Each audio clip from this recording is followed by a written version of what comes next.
you're on. The death penalty is not an economically viable solution to a capital crime. The total sum of money involved in the legal processes is actually higher compared to the fees involved in life incarceration. This is due to the fact that inmates of death row are housed for a span of 15 to 20 years because all the court cases are preventing the execution, the actual execution. The legal procedures that are preventing the execution include the endless appeals for a court, endless guarantees for appeals, so that they have the chance to appeal and to see if they can have their sentence commuted to life incarceration. And the fees include the court fees, the reporter fees, the clerk fees, and in total it comes out to be 2 to 5 times higher than the life in prison. The costs also include the need for increased security and guaranteed access is to apply for appeals and pardons for the prisoners. As you can be seen that in studies in North Carolina, it has confirmed that the cost of death penalty can be $2 million more than non-death penalty cases. In addition, studies in Kansas have shown that such cases cost 70% more.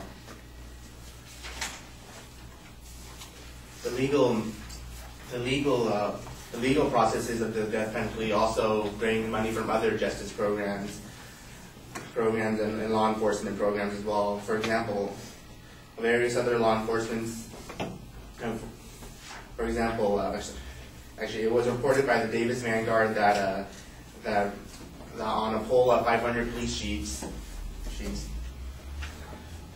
they believe on a poll of 500 police chiefs, the majority of them ranked the death penalty as the least efficient deterrent to crime, and that they believe that it is also the least efficient use of taxpayers' money. And they also believe that the money would be better spent on other justice programs, as well as putting more police officers on the streets, and that death penalty will not deter crime any more than putting any other alternatives. Also, the processes of the capital punishment system are unable to progress and are stuck in perpetual limbo because of the endless number of appellate procedures and convicts in prison for decades using up money because of the prison housing, in addition to the extra security and in the death rows. Now, in a report by Davis Vanguard, gathered information shows that New Jersey courts have used over $250 million cases over the span of 25 years on death penalty cases without any actual executions. So, in addition, out of the 9 death row inmates in California, only 1 has died, and that's only because it was a heart attack and not an actual execution. Thus, the death penalty is pretty much can be seen as more as a form of life incarceration with extra costs and fees. And thus, death penalty is not a truly economically efficient way because for one, prisoners are still in jail. Prisoners are still imprisoned in death row, and just costs extra money to maintain them, to ensure that they and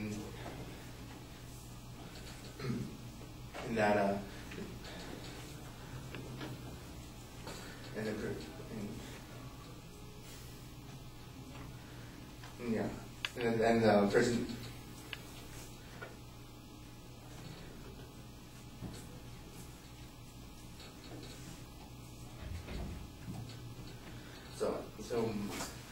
So death penalty is nothing more than in prison.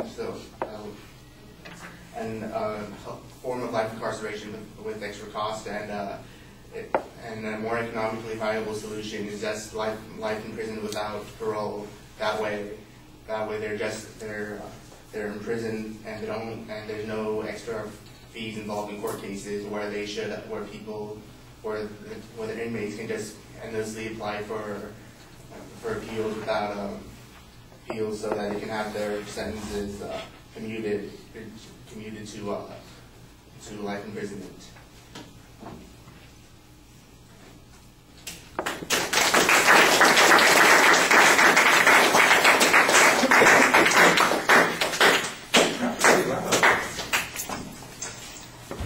Good job.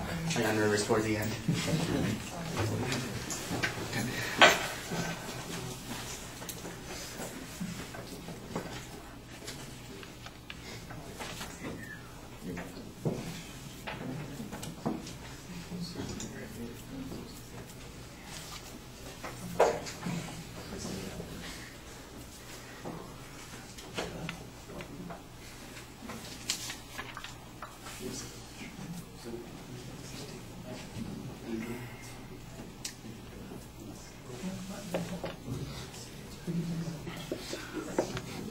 All right, you start pretty clearly with the proposition, so there's no problem there.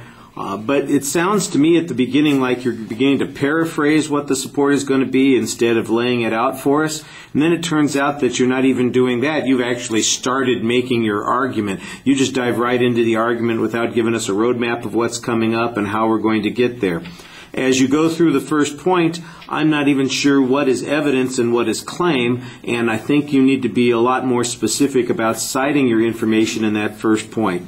I could pick up the different categories or subjects that you're talking about, but I could not always tell what the claim was on those points, and I think that's one of the reasons that you want to use the numerical signposts as well, because that'll help highlight that for the audience, and it'll remind you this needs to be a clear declarative sentence. Sometimes it just feels like I'm getting an inference off of the next idea rather than a declarative statement of what your position is on some of these issues.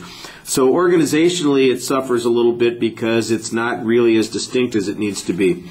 Now, I can hear that you are citing information in the presentation, but only 2 or 3 times did I hear a reference to the source of that information. Some of the information is presented in very vague ways. I get a reference to 70%, some North Carolina study. I did get a specific citation on the New Jersey estimates, and you did give me a source citation for the police chief poll. But other than that, it sounded very much like it's just highlights from an article, and I'm not sure what even the article is. So you need to find that evidence. You've got an extensive bibliography. I'm sure it's all there. You've got to get it into the oral presentation as well. It was actually mostly outline that. All right. So, because that's going to strengthen the generalizations that you're making. Sometimes it just sounds like you are summarizing what you think the argument is instead of providing us with grounds for that argument. Yeah, like you said, you got a little anxious there at the end. Everybody should just relax, take a deep breath. You'll get to the next point. It's there. It just took a second to get there. I thought you finished up okay. You came back and you had a reasonable summary for the speech you were presenting. You got back to what the main idea was, and that's as far as you need to go to finish off effectively. Although if you could do it with a little bit more vocal inflection, I think people would be more certain that you were in fact done. All right. Thank you.